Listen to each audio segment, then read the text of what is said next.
తాకట్టులో ఉన్న బంగారాన్ని విడిపించి ఆ రోజు ఆన్లైన్ రేటుకే మేము కొంటాం. Sharma gold company. నమస్తే, వెల్కమ్ టు సుమన్ టీవీ. ప్రస్తుతం మనతో పాటు ఉన్నారు ప్రముఖ ఆస్ట్రాలజర్, ఎనర్జీ వాస్తు నిపుణులు, అలానే శ్రీ విద్య ఉపాసకులు శ్రీమతి జయప్రద గారు. నమస్తే. నమస్తే అమ్మ. శ్రీమాత్రే నమః. జయప్రద గారు, పుబ్బా నక్షత్రంలో పుట్టిన వాళ్ళు ఎలా ఉండే అవకాశం ఉంటుంది, వాళ్ళ లక్షణాలు ఎలా ఉంటాయి, అలానే చక్కటి పరిష్కార మార్గాలను మన సుమన్ టీవీ వ్యూవర్స్కి అందిస్తారా? పుబ్బా నక్షత్రం అంటే అది చాలా ఎంజాయ్ నక్షత్రం అంటారు. ఓకే. హ్యాపీ లైఫ్ అన్నమాట వాళ్ళది.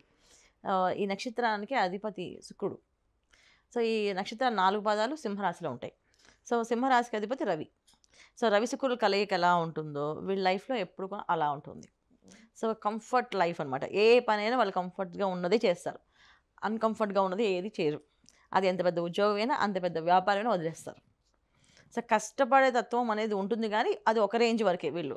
సో ఎలా అంటే సింహరాశి అని ఎప్పుడైతే అనుకున్నాం మనం, సో రవి శుక్రుడు కలయిక ఉండడం వల్ల సో వీళ్ళు ఏంటంటే ఏ పనైనా సరే వాళ్ళు కంఫర్ట్గా ఉండేది చేస్తారు.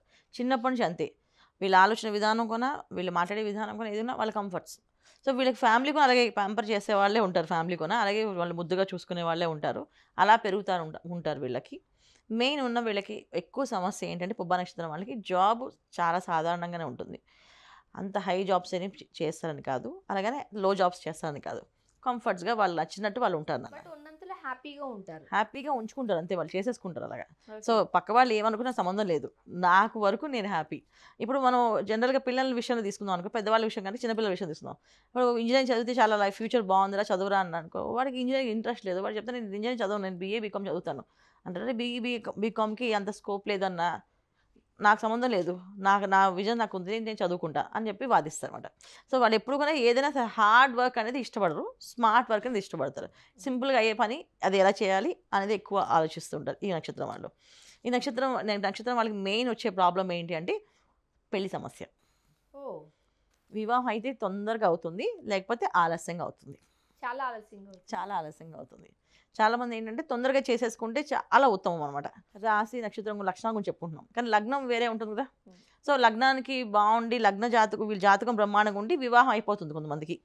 కానీ చాలామందికి జాతకంలో బలం లేకపోతే, జాతక బలం తక్కువ అయితే ఖచ్చితంగా వివాహం చాలా ఆలస్యం అవుతుంది. సెటిల్మెంట్ కూడా చాలా ఆలస్యం అవుతుంది. వీళ్ళ కెరీర్లో సెటిల్ అవ్వడం కూడా చాలా ఆలస్యం అవుతుంది. ఎర్లీగా సంపాదించేసి కొంత అమౌంట్ వీళ్ళు ఫిక్స్డ్ డిపాజిట్ వేసేసుకుని ఆ డబ్బుని మెయింటైన్ చేసుకుంటూ బతికే వాళ్ళు కూడా ఉన్నారు ఈ నక్షత్రం వాళ్ళు. ఒక ఏజ్లో సంపాదించేశారు, ఒక ఇల్లు కట్టేశారు, దానికి రెంట్స్కి ఇచ్చేశారు, ఆ రెంట్స్ వస్తూ ఉంటాయి. సో దాంతో మెయింటైన్ చేస్తూ ఉండే వాళ్ళు ఉన్నారు. కొంతమంది చిట్స్ బిజినెస్ అని చెప్పి ఈ బిజినెస్ వచ్చేస్తూ అని చెప్పి వీళ్ళన్ని కంఫర్ట్స్ ఎత్తుకుంటూ ఉంటారు. ఏదైనా ఎక్కువ కష్టపడకుండా సింపుల్గా వాళ్ళ మనీ డిస్టర్బెన్స్ అంటే వాళ్ళు రొటీన్గా వచ్చే ఇన్కమ్ వచ్చేటట్టుగా వీళ్ళు ఆదాయం సోర్స్ చేసుకొని అలా ఉంటారు అన్నమాట వీళ్ళు. సో డెఫినెట్గా వీళ్ళు అన్ని కంఫర్ట్స్గా ఉండే జాబ్స్ బిజినెస్లు చూసుకుంటుంటారు. ఒక ఫ్యాన్సీ షాప్ పెట్టారు అనుకున్న, ఆ ఫ్యాన్సీ షాప్ సంబంధించి ఆ షాప్కి వెళ్ళడం, తీయడం, మళ్ళీ షాప్ క్లోజ్ చేయడం, ఇంటికి వచ్చాడు. అంతేగాని దీన్ని పెద్ద చేయడం కానీ దీన్ని ఫ్రాంచైజింగ్ చేద్దాం అని ఆలోచన ఉండదు. సో ఉన్నంతలో హ్యాపీగా ఉండాలనుకుంటారు. సో వివాహాల విషయంలో కాస్త ఆలస్యం కనిపిస్తోంది, అండ్ కెరీర్ సెటిల్మెంట్ లో కూడా కాస్త ఆలస్యం కనిపిస్తుంది. భార్యాభర్త మధ్య సమస్యలు కూడా కనిపిస్తూ ఉంటాయి పెళ్ళైన తర్వాత. ఎందుకంటే ఎప్పుడైతే కంఫర్ట్స్ అనుకుంటామో అవతల అలా కాదు కదా. కాలంతో పాటు మనం పరిగెట్టాలని, సంపాదించాలని అక్కడ ఏదో ఒక డిస్కషన్ వచ్చి ఇబ్బంది పడతారు.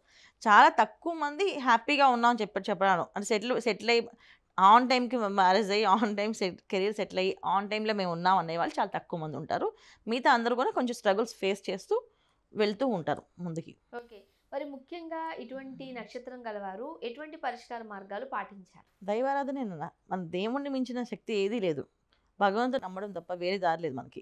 సో ఎప్పుడైనా సరే భగవంతుని మీద నమ్మకం పెట్టి చేయాలి విశ్వాసం. ఎంత నమ్మకం అంటే ఇప్పుడు చెప్పాను, వీళ్ళు కంఫర్ట్స్ కనుక మార్నింగే ఇప్పుడు చాలామంది 6కి లేవాలనుకోండి, 6కి లేస్తూ అంటారు. 5కి లేమంటే ఎందుకు లేవాలి? 6కే లేస్తాం, ఏం ప్రాబ్లం? 5ంటికి లేకపోతే దేవుడు మన అంటాడా? 6 o'clock లేస్తాం అని చెప్తాను. సో అలా కాకుండా కొంచెం ఎర్లీగా లేవడం, సూర్యోదయానికి పూర్వమే లేవడము, సో సూర్య నమస్కారాలు చేయడము, దైవారాధన చేయడం వల్ల బాగుంటుంది జనరల్గా. అంటే బట్ మనం చెప్పినా అంత తీసుకునే లక్షణాలు ఉంటాయని నేను అనుకోను, బట్ నేను చెప్తాను.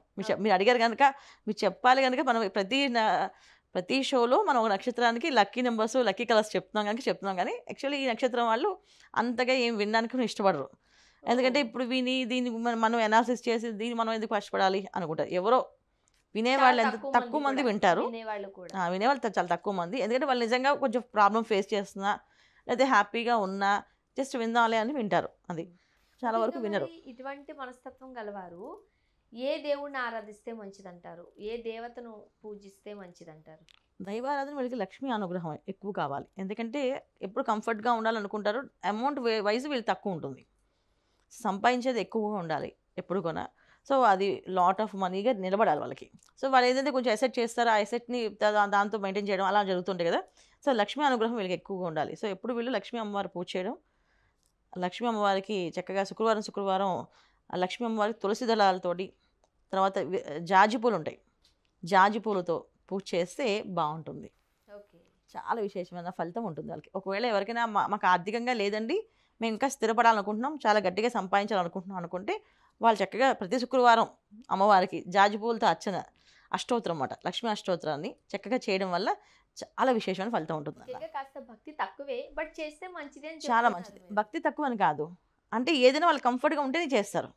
ఇప్పుడు మనం ఒక పని చెప్పాము, అది మాకు కంఫర్ట్ అయితే చేస్తామంటారు, లేకపోతే లేదు. సో అంటే దీంట్లో అలాగని మూర్ఖులని కాదు, అలా మూర్ఖంగా వాదిస్తానని కాదు, వాళ్ళకి అనుకూలంగా ఉన్నది వాళ్ళు చేయగలుగుతారు. మేము ఇప్పుడు అది తప్పేం కాదు, నా ఉద్దేశంలో అది తప్పేం కాదు. ఎవరి మనిషికి వాళ్ళకి స్వేచ్ఛ ఉంటుంది కదా. వాళ్ళ స్వేచ్ఛ ఏంటంటే మాకు ఎంతవరకు చేయగలమో, ఎంతవరకు ఏదైనా మాకు ఇంట్రెస్ట్ ఉంటే చేస్తాం, లేకపోతే చేయం. అది వాళ్ళకి క్లియర్గా ఉంటుంది. అలాగని వీళ్ళు ఫ్యామిలీని పోషించకుండా ఉండేవాళ్ళు కాదు, మూర్ఖులని కాదు, వాదిస్తారని కాదు, మొండిగా ఉంటారని కాదు. సో వాళ్ళకి కంఫర్ట్స్గా ఉండేది చేస్తారు. అది మాత్రం ఈ నక్షత్ర లక్షణాలు. సో ముఖ్యంగా ఇలాంటి వాళ్ళు అంటే వాళ్ళ మనసు మారడానికి, కాస్త కూల్గా కామ్గా అంతా వెళ్ళిపోవాలి సాఫీగా అనుకుంటే ఎటువంటి క్షేత్రాన్ని దర్శించుకుంటే మంచిది? మహాలక్ష్మి అమ్మవారి temple, Vellore temple, Mahalakshmi temple అని ఉంది వేలూరులో. సో ఆ టెంపుల్ దర్శనం చేయడం చాలా మంచి విశేషం ఫలితాలు. శక్తిపీఠాల్లో మహాలక్ష్మి టెంపుల్, అమ్మవారి కొల్హాపూర్లో ఉంది మహాలక్ష్మి టెంపుల్, అక్కడికి వెళ్ళడం ఇంకా చాలా విశేషమైన ఫలితాలు వస్తాయి. ఓకే, చాలా బాగుంటుంది. ముఖ్యంగా మీరు చెప్తూనే ఉన్నారు, వీళ్ళు మనం ఎంత చెప్పినా వినే మనస్తత్వం కూడా కాదు కాబట్టి సాధారణంగా అట్లీస్ట్ ఈ కలర్స్ వేసుకుంటే మంచిది, ఈ లక్కీ నెంబర్ అయితే మంచిది, లేకపోతే ఇంకా ఏ పనైనా ఈ రోజు మొదలు పెడితే కాస్త సానుకూలంగా కలిసి వస్తుంది అనుకుంటే ఏం చెప్తారు? శుక్రవారం వీళ్ళకి కలిసి వచ్చే వారం నాన్న. లక్కీ కలర్స్ వచ్చేసి వీళ్ళకి light cream colour, white colour, ఇవి lucky colours. So lucky number వచ్చేసి 6 నెంబర్. ఓకే, ఇది మంచి లక్కీ నెంబర్స్ వీళ్ళకి. సో ఖచ్చితంగా ఇవన్నీ వీళ్ళు పాటించాల్సిందే, పాటిస్తే చాలా మంచిది. సో వీళ్ళు వినరని కాదు, కాకపోతే వాళ్ళు ఏంటంటే వాళ్ళు కంఫర్ట్గా ఉండి చేస్తారు అంతే. మాకు అనుకూలంగా ఉంటే చేస్తాం, లేకపోతే చేయమని అనుకుంటారు అంతే. ఏది దేనికి వాళ్ళు అంటే ఈ సింహరాశిలో ఉండడం వల్ల మరి, లేకపోతే వీళ్ళకి ఆ లక్షణం వచ్చిందో తెలియదు కానీ దేనికి వీళ్ళు చెలించరు, స్టబాన్గా ఉండరు. అంటే ఇది జరగకపోతే ఏమవుతుందా అని భయపడరు, జరిగితే హ్యాపీగా ఆనందపడరు. ఓకే చేస్తాం, అయితే అవుతుంది, అవ్వకపోతే ఓకే నమస్కారం చేస్తే మళ్ళీ ఇంకొక చేద్దాం, ఏముంది ఇంకో వారం ప్రయత్నం చేద్దాం అనుకుంటే తప్ప భయపడి కొంచెం పాజిటివ్లోని కొంచెం పాజిటివ్ అని చెప్పలేం, వెళ్ళి అలా నెగిటివ్ అని చెప్పలేం, మీడియంగా ఉంటారు. సో పుబ్బా నక్షత్రంలో వాళ్ళు ఎలా ఉంటారు, వాళ్ళ లక్షణాలు ఏంటి, పరిష్కార మార్గాలు చాలా చక్కగా వివరించారు. ధన్యవాదాలు. నమస్కారం అమ్మా. శ్రీమాత్రే నమః. సుమన్ టీవీలో మీ పర్సనల్ అండ్ బిజినెస్ ప్రమోషన్స్ కోసం కింది నెంబర్కి కాంటాక్ట్ చేయండి.